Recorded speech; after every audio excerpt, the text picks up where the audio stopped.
Alright, here's a demo of the new shell for GoPro Labs. Okay, I'm going to use a contacto connected to my PC. Now this is the default behavior, it's going into an MTP connection. But what I can do is I can scan this command, which is basically shell equals 1. So it does now a serial connection to the camera. So if I now launch a console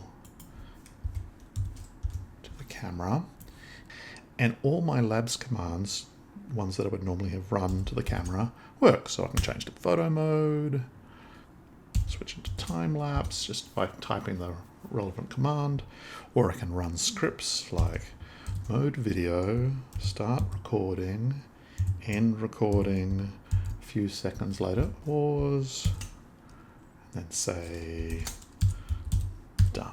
Let's see if that works.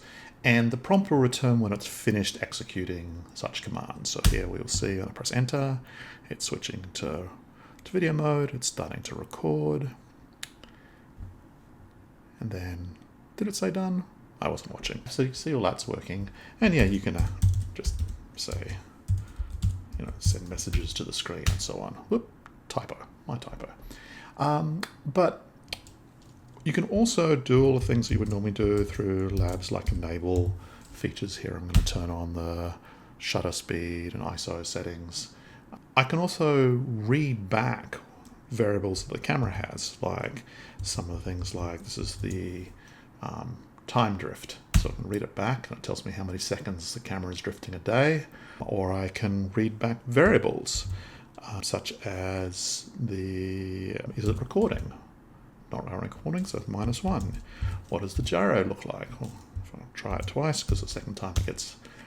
While I could run scripts that looked at the gyro and looked at the recording, I couldn't ever get it out of the camera. So now I'm able to communicate back. This could actually have a little Arduino unit hooked to the serial port, controlling the camera, so you could have the Arduino maybe with an infrared sensor or a pressure gauge or some other kind of environmental things that the camera doesn't have, and use that to assist to create interesting new use cases for the camera, new triggers, and allowing the camera to be used in more versatile ways. This serial port is only for labs. There is no other camera controls that are available through it, and only the labs commands will function within this environment. Thanks for watching.